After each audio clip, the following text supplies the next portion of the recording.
사도신경하심으로 우리의 신앙을 고백합니다. 나는 전능하신 아버지 하나님 천지의 창조주를 믿습니다. 나는 그의 유일하신 아들 우리 주 예수 그리스도를 믿습니다. 그는 성령으로 잉태되어 동정녀 마리아에게서 나시고 본디오 빌라도에게 고난을 받아 십자가에 못 박혀 죽으시고 장사된 지 사흘 만에 죽은 자 가운데서 다시 살아나셨으며 하늘에 오르시어 전능하신 아버지 하나님 우편에 앉아 계시다가 거기로부터 살아있는 자와 죽은 자를 심판하러 오십니다. 나는 성령을 믿으며 거룩한 공교회와 성도의 교제와 죄를 용서받는 것과 몸의 부활과 영생을 믿습니다. 아멘. 찬송가 463장 신자 되기 원합니다. 함께 찬양하겠습니다.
오늘 하나님께서 우리에게 주신 말씀은 디모데전서 2장 1절부터 15절까지 말씀입니다.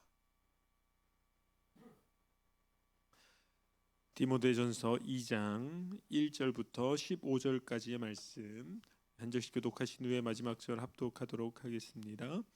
그러므로 내가 첫째로 권하노니 모든 사람을 위하여 간구와 기도와 도고와 감사를 하되 임금들과 높은 지위에 있는 모든 사람을 위하여 하라. 이는 우리가 모든 경건과 단정함으로 고요하고 평안한 생활을 하려 함이라.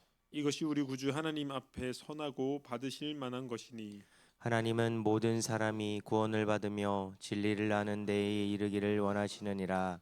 하나님은 한 분이시요 또 하나님과 사람 사이의 중보자도 한 분이시니 곧 사람이신 그리스도 예수라. 그가 모든 사람을 위하여 자기를 대속물로 주셨으니 기약이 이르러 주신 증거니라. 이를 위하여 내가 전파하는 자와 사도로 세움을 입은 것은 참말이요 거짓말이 아니니 믿음과 진리 안에서 내가 이방인의 스승이 되었노라. 그러므로 각처에서 남자들이 분노와 다툼이 없이 거룩한 손을 들어 기도하기를 원하노라. 또 이와 같이 여자들도 단정하게 옷을 입으며 소박함과 정결로서 자기를 단장하고 따은 머리와 금이나 진주나 값진 옷으로 하지 말고 오직 선행으로 하기를 원하노라. 이것이 하나님을 경외한다 하는 자들에게 마땅한 것이니라. 여자는 일체에 순종함으로 조용히 배우라. 여자가 가르치는 것과 남자를 주관하는 것을 허락하지 아니하노니 오직 조용할지니라. 이는 아담이 먼저 지음을 받고 하와가 그 후며. 아담이 속은 것이 아니고 여자가 속아 죄에 빠졌음이라. 읽겠습니다. 그러나 그러나 여자들이 여자들이 만일 정숙함으로써 믿음과 사랑과 거룩함에 거하면 그의 해산함으로 구원을 얻으리라. 아멘. 기도하겠습니다. 좋으신 아버지 하나님, 은혜를 감사합니다. 지난 간밤에도 저희들을 주님 품 안에서 편히 쉬게 해주시고 또 이 새벽에도 저희들을 주 앞에 불러주심을 감사합니다. 오늘도 저희들에게 새날 주시고 또 생명 주시고 건강 주셨는데 이 한 날도 주님과 더불어 동행하게 하시고 주를 기쁘시게 하는 한 날 되게 하여 주옵소서. 이 새벽에도 주님을 사모합니다. 말씀과 기도 가운데 저희들을 만나 주시며 주의 성령으로 충만케 하여 주옵소서. 기도의 영을 부어 주시고 마땅히 간구할 것들로 기도할 수 있게 하여 주옵소서. 주님께 감사의 예물과 또 일천번째 예물을 드립니다. 믿음으로 또 순종으로 감사함으로 드리는 예물을 주님께서 기뻐 받으시고 약속하신 하늘의 복과 땅의 복으로 충만하게 채워 주옵소서. 주의 은혜로 종의 가정들을 형통케 해주시며 그 자녀들을 축복하여 주옵소서. 예수님의 이름으로 축복하며 기도하옵나이다. 아멘. 새벽에도 주의 은혜와 축복이 함께 하시기를 축원합니다. 더우시죠? 네. 어쨌든 이 더위를 지혜롭게 잘 견디셔요. 네. 저희 집도 엄청 덥습니다. 네. 이 디모데 전서는 이제 사도 바울이 디모데에게 쓴 목회 서신입니다. 에베소라는 교회에서 이제 어떻게 목회할 것인가를 가르치는데 결국 이제 목회는 성도들을 대상으로 하는 거기 때문에 목회 서신이면서도 우리에게 아주 중요한 내용이 되는 말씀이라고 할 수 있겠습니다. 이제 이 앞부분에서 이제 디모데에게 뭘 권면하냐면은 그 믿음의 변질에 대한 얘기를 합니다.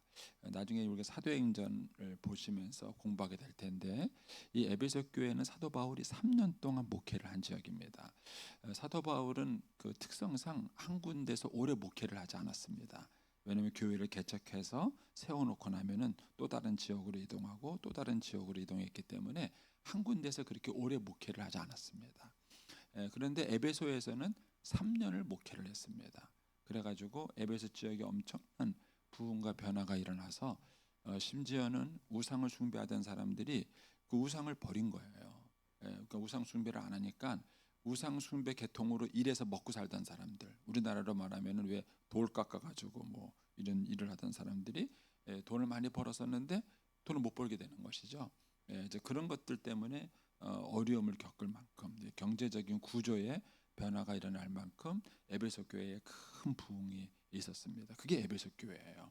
그런데 그런 에베소 교회도 믿음이 변질될 수 있다는 경고를 한 것입니다. 왜냐하면 교회 안에 거짓된 교사가 있기 때문에 그렇습니다. 그래서 저와 여러분의 신앙은 항상 변질의 위험성을 가지고 있습니다. 이제 우리가 착각하는 것 중에 하나가 뭐냐 하면은 신앙이 변하지 않을 거라는 거예요. 우리 한국 교회가 직분자들 중심으로 교회가 세워가서 교회가 든든히 세워진 것은 맞습니다. 그러나 이 직분자들 중심으로 교회를 든든히 세워간 것에 대한 모순 중에 하나가 그거예요. 직분이 되면은 믿음이 안 떨어지는 줄 알아요. 그렇지 않습니다. 예, 직분과 믿음을 지키는 것이 일치하지 않습니다. 그러니까는 자신이 그 직분을 가졌으면 끝까지 그 믿음을 지키도록 끊임없이 노력을 해야 되는데, 근데 이 부분을 그동안 우리 한국 교회가 강조하지 않았습니다. 물론 목사도 마찬가지입니다. 목사가 됐다 그래서 평생 믿음이 변하지 않는가? 그렇지 않습니다. 그래서 사도 바울도 마지막에 뭐라 그러냐면은 내가 나의 달려갈 길을 다 달려가고 믿음을 지켰으니, 이런 얘기를 했어요. 그래서 신앙이라는 것은 저절로 되는 게 아닌 것입니다. 그래서 저와 여러분이 직분 때문에 안심하시면 안 돼요. 예, 직분이 믿음의 변질을 막아주는 보증이 되는 게 아닙니다. 예, 그래서 직분자일수록 더 깨어 있어야 됩니다. 더 깨어서 내 믿음이 변질되지 않도록 노력을 하셔야 되는 것이죠. 그래서 이 에베소 교회에 그런 이제 믿음의 변질의 위험성이 있었고, 그래서 이제 디모데를 거기서 남겨놔서 믿음의 그런 순수성을 지킬 수 있도록 그렇게 권면한 것입니다. 이제 그런 맥락에서 오늘 보셔야 오늘 본문에 오해가 없습니다. 그래서 이제 어제 봤던 말씀 가운데서 18절 말씀을 좀 보세요. 거기 보면은 아들 디모데야, 내가 내게 이 교훈으로 명하노니 전에 너를 지도한 예언을 따라 그것으로 선한 싸움을 싸우라. 그래서 신앙은 선한 싸움이에요. 그래서 사도 바울도 내가 선한 싸움을 싸우고 나의 달려갈 길을 마치고, 이런 얘기를 디모데 후서에서 합니다. 그러니까 믿음은 싸움이에요.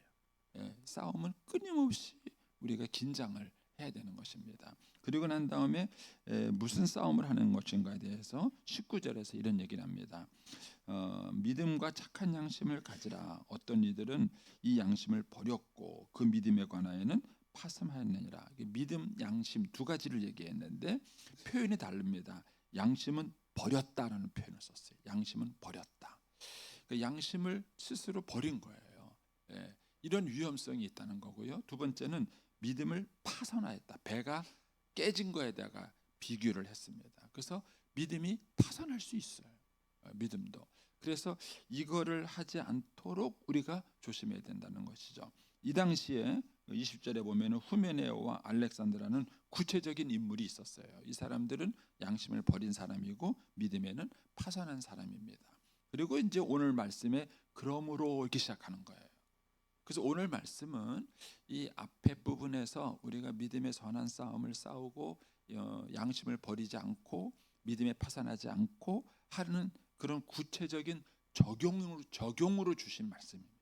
앞부분이 원리적인 말씀으로 주신 거라면 이 오늘부터 있는 이 2장 1절에는 그럼 어떻게 선한 싸움을 싸울 것인가, 어떻게 양심을 지키고 그 다음에 믿음을 지킬 것인가 하는 그런 얘기에 대해서 구체적인 권면을 주는 것입니다. 그 권면이 뭐냐면은 1절에 그러므로 이렇게 시작하는 것이죠. 그러므로 내가 첫째로 거느니니 모든 사람을 위하여 간구와 기도와 도구와 감사를 하되 그랬습니다. 여러분, 믿음의 파선을 지키는 방법이 뭐냐? 기도입니다. 기도. 그런데 이제 여기서 말하는 기도는 여러 가지 기도를 얘기해요. 간구, 기도, 도고, 감사, 여러 가지 기도를 합니다. 근데 이제 이 모든 것들을 그냥 한마디로 요약한다면 저는 그것을 중보기도다 이렇게 말하고 싶어요. 중보기도사요. 한국 교회는 기도를 많이 하는 교회로 알려졌습니다. 굉장히 이기적입니다. 나만을 위한 기도고요, 내 자식만을 위한 기도고요, 그 다음에 내 가족만을 위한 기도예요. 그래도 옛날에는요 나라와 민족을 위해서 기도했습니다. 요즘은 나라와 민족을 위해서 기도 안 합니다. 굉장히 기도가 이기적이 됐어요. 근데 이런 기도는 많이 하면 할수록 신앙이 이상해집니다. 굉장히 신앙이 왜곡되는 거예요. 근데 건강한 신앙을 위해서는 중보기도를 하셔야 됩니다. 여러분 중보기도 해보셨나요? 저희 교회가 이제 중보기도실을 만들고 또 우리가 새벽마다가 우리가 전략적 중보기도를 하고 이렇게 하는데, 중보기도를 해야 사람이 이기적이 되지 않습니다. 그리고 믿음의 폭과 생활이 넓어지게 되는 거예요. 근데 우리는 늘 기도할 때 이기적인 기도만 합니다. 제가 이제 중보기도를 배울 때 내용 중에 하나가 그거였어요. 내 자신을 위한 기도는 항상 맨 마지막이에요. 예, 하나님의 나라를 위한 기도, 예, 이제 다른 사람들의 중보자를 위한 기도, 그리고 결국 내 필요를 위한 기도는 맨 나중이 되는 거예요. 예, 이런 기도 훈련이 우리들의 신앙의 부패를 막습니다. 그래서 저는 이제 여러분 가운데 이 중보기도 사역에 헌신하지 않으신 분들은 한번 해보실 거를 권해요. 중보기도실에 들어오셔서 그냥 무명으로 하는 겁니다. 중보기도실은 무명이에요. 예. 그리고 누가 기도했다고 말할 수도 없어요. 일주일에 1시간만 기도하는 거니까. 근데 그 기도에 들어가서 다른 사람, 그런 아픔과 어려움을 듣고 그런 사람들을 위해서 중보하면서 기도하는 것. 여기에서 믿음의 부패를 막아요. 믿음의 부패를 막고 신앙의 성숙이 깨어 있도록 우리를 지켜주는 것입니다. 그래서 첫 번째로 권하는 게 뭐냐면은 중보기도를 권한 거예요. 그리고 그 기도를 하되 2절에 가서 임금들과 높은 사람들을 위해서 해라. 왜냐하면은 그 이유가 그들이 제대로 해야 뭐예요? 우리가 단정하고 고요하고 평안한 생활을 하려 함이라. 이미 이제 우리나라는 많이 이런 혼란을 겪고 있잖아요. 그래서 지도자를 위해서 기도하는 것이 중요합니다. 왜냐하면 그들이 역할을 바로 해줘야 우리가 편안하게 신앙생활을 할 수 있기 때문에 그런 것이죠. 그리고 이제 3절에서 이렇게 말합니다. 이것이 뭡니까? 중보기도를 말하는 거예요. 이것이 우리 구주 하나님 앞에 선하고 받으실 만한 것이다. 여러분, 하나님은 돈만 받는 분이 아니에요. 헌금만 받는 분이 아닙니다. 하나님이 받으시는 것은 우리의 중보기도에 이 사역도 받으시는, 기도 응답을 한다는 의미만 있는 것이 아니라 그 기도하는 중보기도 사역을 하는 그 삶의 자세를 하나님께서 우리에게 제물로 받으신다는 거예요. 그래서 하나님이 기뻐하는 일이다 이렇게 얘기를 하고 있는 것입니다. 그리고 이제 4절부터 7절에 가면 하나님의 뜻은 뭐냐? 모든 사람이 구원받는 데 이르는 거예요. 모든 사람이. 그래서 모든 사람들이 구원받는 데 이르는 그 첫 출발이 뭐냐? 그게 중보기도예요. 이걸 이제 이용남 목사님은 뭐라 그러냐면은 세계를 품은 그리스도인 이렇게 말해요. 그래서 우리나라도 이제 흥성대원군에 의해서 쇄국 정책이 있었잖아요. 그래서 그 당시에 선교사가 들어올 수 없었어요. 그런데 그런 이 조선이라는 나라를 위해서 기도하는 사람이 있었어요.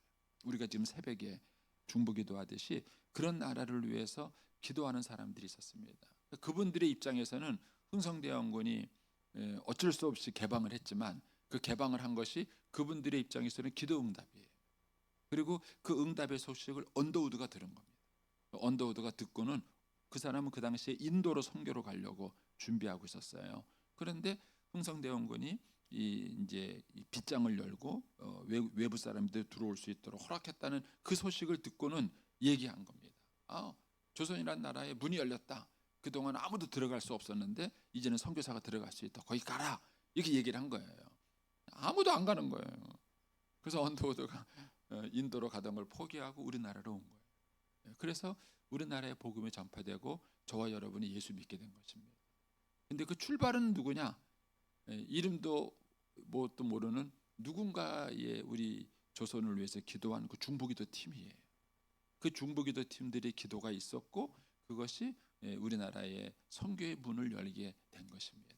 이것이 하나님의 나라를 위한 기도다라고 이제 하나님의 뜻을 이루는 것이다 이렇게 얘기를 해주고 있는 것입니다. 그리고 난 다음에 이제 8절에 가서 그러므로 하면서 조금 더 구체적인 적용을 합니다. 그러므로 각 처에서 남자들이 분노와 다툼이 없이 거룩한 손을 들어 기도하기를 원하노라 이렇게 말합니다. 여러분, 남자들한테 필요한 게 뭐냐면요, 기도예요. 근데 아시다시피 남자들이 안 하는 게 뭘까요? 기도입니다. 기도 자리에 남자들 숫자가 적어요. 그래서 저는 우리 새벽기도 나오시는 남자분들 감사합니다. 환영하고 축복하고 특별히 우리 장로님들이 열심히 기도하세요. 너무 감사해요. 그런데 여기 보면 재밌잖아요. 분노와 다툼이 없이. 여러분, 남자들은요 일단 일하는 데 빠르고요. 일하는 데 빠르니까 싸우는 데 빠릅니다. 싸우는 데 빠릅니다. 근데 남자들이 이렇게 자기의 힘과 능력을 내려놓고 기도하는 남자가 되면 엄청나게 하나님께 쓰임 받습니다. 이게 쉽지 않아요. 그래서 남자들은 기도하는 것보다 몸을 움직여서 일하는 게 빠르고요. 그다음에 자기 힘을 나타내려고 하는 게 훨씬 빠릅니다. 근데 이제 그 얘기를 한 거예요. 분노와 다툼이라는 얘기는 남자들의 힘과 자존심을 대변하는 얘기예요. 이런 걸 내려놓고 그 다음에 하나님께 기도하기로 원한다. 그래서 우리 여성분들 기도하세요. 우리 교회 남자들이 많이 기도하시게. 저는 이제 교회가 남자들이 나와서 기도하기 시작하면은 교회는 건강하게 부흥합니다. 여자들이 기도하면요 안 건강하게 부흥을 하는데 부흥은 하는데 균형이 잡히질 않아요. 신앙의 건강에 균형이 잡히지 않습니다. 그래서 남자분들의 기도가 되게 중요해요. 근데 남자들이 잘 안 하는 게 기도입니다. 기도예요. 그래서 이 믿음의 선한 싸움을 싸울 수 있는 방법은 뭔가? 이 남자들은 기도하라. 여자들은 또 재밌어요. 9절에 보면은 또 이와 같이, 그러니까는 남자들과 똑같은 원리라는 거예요. 똑같은 영적인 원리로 말하는데 여자들한테는 기도하라고 안 그래요. 왜냐면 여자들은 기도 잘해요. 권하자도 기도 잘하는데 여자들한테 뭐라고 말하느냐? 여자들도 단정하게 옷을 입으며 소박과 정절로서 자기를 단장하고 따은 머리와 금이나 진주나 값진 옷으로 하지 말고 오직 선행으로 하기를 원하노라. 이렇게 한마디로 말하면 믿음의 여자들한테는 뭘 권면하냐면요, 마음을 가꾸라. 마음이 고와야 여자지 얼굴이 이쁘다고 여자냐. 옛날에는 그런 노래가 있었는데 요즘은 시대가요 외모 지상주의를 너무 가고 있습니다. 그런데 이게 요즘만 그런 게 아니에요. 그 당시도 그렇습니다. 이번에 우리 튀르키예 성지순례 갔다 오신 분들 다 보셨나 모르겠는데 제일 화려한 도시가 에베소예요. 우리가 갔을 때 그 성전 뭐니까 돌 이런 것들이 그대로 남아 있는데 그 튀르키예에 가면 에베소 지역이 그렇게 화려합니다. 근데 그렇게 화려한 정점은 또 뭐가 있냐면은 여성들의 외모의 아름다움이 있습니다. 이게 그 시대도 그랬어요. 지금도 그렇습니다. 그런데 진정한 믿음의 여인의 모습은 뭐냐? 내면의 아름다움. 이게 참 재밌습니다. 여성 보고 기도하라 이렇게 말하지 않아요. 여성 보고 기도하라 이렇게 말하지 않고 내면의 아름다움을 갖거라 이렇게 말을 합니다. 그것이 신앙의 정절을 나타내는 굉장히 중요해요. 신앙. 저는 기독교 여성들의 마음의 내면의 아름다움이 있으면 좋겠어요. 근데 그렇다고 외모를 가꾸지 마라 그런 건 아닙니다. 여기 보면은 이제 따은 머리 뭐 이제 그런 얘기 나오잖아요. 금, 진주, 값진 옷 뭐 이런 얘기를 하는데 뭐 그렇다고 기독교 여성이 외모를 전혀 가꾸지 마라 그런 것은 아니에요. 근데 어디에 우선순위가 있느냐 하는 얘기를 해주는 겁니다. 그래서 우리가 요즘 그 젊은 저도 이제 어제 그 2박 3일 동안 제주도에서 이제 그 다음 세대 센터를 하고 있는데 초교파적인 모임이에요. 그래서 참 많이 배우고 왔습니다. 놀러 가느냐 노는 장소 한 번도 안 갔습니다. 저 제주도 가가지고 안 놀러 가보기 처음이에요. 근데 어쨌든 이제 다니다 보면 여행 온 사람들 보잖아요. 그런데 요즘 여자들 다 배우예요. 내가 보니까 옷 이쁘게 입고요. 그 다음에 포즈 이쁘게 취하고 사진 찍는데 주변 사람을 전혀 의식하지 않아요. 그래서 탤런트인가? 뭐 이렇게 할 정도로요. 그렇게 찍어서 인스타에 올린대요. 인스타에 올려갖고 막 여기서 뭐 이런 장면에서 이렇게 찍었다. 요즘 젊은 여성들한테 핫한 게 그거예요. 우리 외모 지상주의입니다. 너무 이쁜 여자들이 많아요. 그런데 주님께서 말씀하시는 것은 뭐냐면 내면을 가꿔라. 내면의 아름다움을 가꿔라는 얘기를 지금 해주고 있습니다. 그리고 10절에 아까 이건 그 3절과 똑같은 맥락에서 그런 얘기를 해요. 이것이 하나님을 경외하는 자들에게 마땅하다. 마땅하다. 그래서 저는 이제 우리의 젊은 청년 자매들한테도 어떻게 이 내면의 아름다움을 가꾸는 것을 가르칠 수 있을 것인가가 아주 중요한 숙제를 할 수 있겠습니다. 이제 그러면서 이제 11절부터 15절에 어려운 부분이 나옵니다. 이 부분은 제가 간단하게 설명할 수 있는 부분은 아니지만 제가 맥락만 잘 설명을 드리겠습니다. 여자는 일체 순종함으로 조용히 배우라. 여자가 가르치는 것과 남자를 주용하는 것은 허용하지 않는데 오직 조용하라. 그래서 오랫동안 이 말씀을 근거로 해서 여성 안수를 반대했었습니다. 여성 안수를 반대해서 여자는 절대 그럴 수 없다. 근데 지금은 여성 안수를 다 허락하죠. 교단들마다 허락을 하는데 교회가 변질된 거냐? 그런 건 아닙니다. 이제 잘못된 가르침을 바르게 해석을 한 것이죠.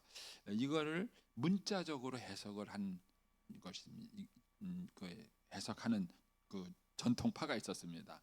그래서 문자적으로 해석하기 때문에 말 그대로 여자들은 가르치면 안 된다. 이렇게 이제 해석을 한 것이 있고요. 그다음에 또 한 가지는 문화적으로 해석하는 사람이 있었습니다. 그러니까 이거는 그 당시에 문화적 명령이기 때문에 오늘날 우리에게는 해당되지 않는다. 이렇게 해석. 이거는 두 극단이에요. 본문을 해석하는 두 개의 극단인데 이제 저희 교단, 이 선교교단은 이제 복음주의 계통의 교단은 이 말씀에 대한 원리와 문화를 이제 분리해냅니다. 그래서 문화는 지금 해야 될 것이 아니지만 원리는 지금도 우리가 취하는 것으로 말씀을 드리는 겁니다. 그래서 이제 이 전체적인 제가 맥락에서 여러 개 말씀을 드린 것처럼 이 당시에 신자들이 어떻게 믿음의 선한 싸움을 싸울 것인가, 그리고 어떻게 세속에 물들지 않을 수 있을 것인가라는 상황을 놓고 봤을 때에 이 당시에 중요한 것은 여성들이 나서는 리더십을 바울이 자제를 시킨 것입니다. 그래서 리더십이라는 것은 꼭 앞에 나와서 지도해야 된다고 리더십이 생기는 게 아닙니다. 예를 들어서 집에서 아버지가 더 영향력이 있을까요? 엄마가 더 영향력이 있을까요? 잘 모르세요? 네. 큰 소리는 아빠가 치지만 뒤에서 칼 자르주고 있는 사람은 엄마입니다. 엄마예요. 그런데 사도 바울이 여기서 지금 얘기하는 건 그거예요. 이 당시의 여성들은 이 에베소 이 당시 여성들은요 너무 앞에 나섰어요. 그 당시 문화를 말하는 겁니다. 그래서 이것 때문에 생기는 부작용들이 많았던 것입니다. 그래서 사도 바울이 그 당시에 대한 부작용에 대한 반대급부의 명령을 한 것입니다. 그래서 꼭 그럴 필요가 없다. 다른 방법으로도 영향력을 행사할 수 있다라는 얘기를 한 것입니다. 그래서 여성들이 앞에 나서는 것에 대해서 제안하는 얘기를 하신 겁니다. 그래서 거기에 15절 가면 그런 얘기를 합니다. 그러나 여자들의 말을 정숙함으로써 믿음과 사랑과 거룩함에 거하면 그의 해산함으로 구원을 얻으리라, 이런 얘기를 합니다. 그러니까는 겉으로 드러나지 않아도 그러니까 겉으로 꼭 다른 사람을 다스리는 이치에 있지 않아도 다른 사람에게 충분히 다스릴 수 있는 영향력이 있다. 이 부분을 설명하기가 좀 쉽지 않은데 그냥 결론적으로만 제가 말씀을 드립니다. 예전에 이제 하영주 목사님이 그런 재미있는 얘기를 하시더라고요. 그 찬양 사역을 했던 하스데반 선교사님 아세요? 하여튼 있습니다. 하영주 목사님의 동생이에요. 동생인데 이 하스데반 선교사님의 부인이 누구냐면 독일 여자예요. 독일 여자인데 이제 선교사로 헌신했다가 이제 이 하스데반 선교사랑 결혼한 분입니다. 그런데 이 그 독일 여성인 이 이제 뭐라고 말합니까? 하영주 목사님 동생의 부인이니까 제수 씨죠. 제수 씨인데 이분이 이제 시집을 들어왔는데 이분은요 절대 노가 없대요. 그리고요 항상 순종한대. 알겠습니다. 그렇게 하세요. 처음에는 무시했답니다. 왜요? 물어보면 예하니까 예의상 물어봤대요. 나중에는요 다들 이 사람 눈치를 보더래. 자기 집 식구들이 다 이 사람 눈치를 보더래. 여러분 그게 순종의 위력이에요.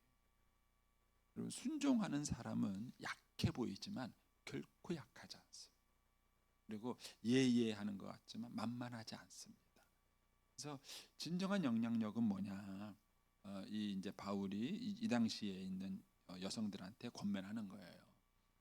꼭 앞에 나서서 가르치고 누구를 지도함으로써 하려고 하지 마라.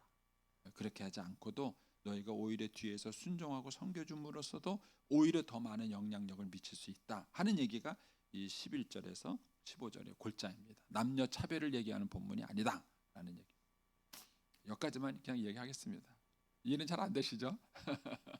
예, 그래서 이 본문의 말씀의 의도는 그런 것이다라는 것을 이해하셔서 저도 이제 오늘날 우리 사회가 방향을 잃어버린 사회입니다. 예, 오늘 우리 사회가 물질적으로는 엄청난 발전을 이루었지만은 어떻게 살아야 되는지, 무엇이 옳은 것인지, 왜 그렇게 살아야 되는지에 대해서 철저하게 방황하는 게 오늘날 세대. 그리고 학교 가서도요, 철저하게 이제는 교육이 아니라 학원이 돼 버렸어요.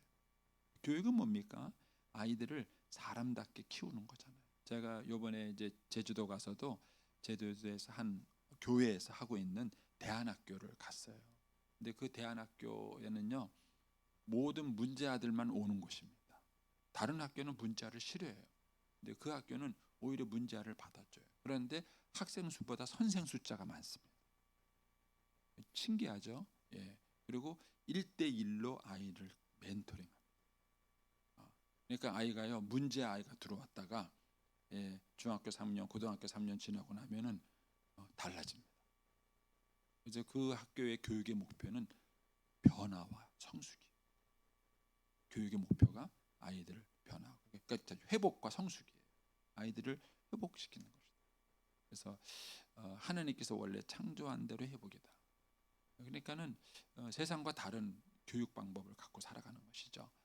그래서 정말 우리 시대에 많은 사람들이 어떻게 살아야 될지를 어려워하고 있는 시대입니다. 이때 우리 신자들이 바른 삶의 모습을 보여줘야 돼요. 무엇이 바른 삶이고 진리고 후회하지 않는 삶인지를 우리 신자들이 말씀을 가지고 그들에게 보여줄 수 있어야 합니다. 오늘 말씀 결론은 다시 내리겠습니다. 여러분, 제가 너무 많은 얘기를 해가지고 헷갈릴 것 같은데, 남자들은 뭐 하자? 기도하자. 여자들은 뭐 하자?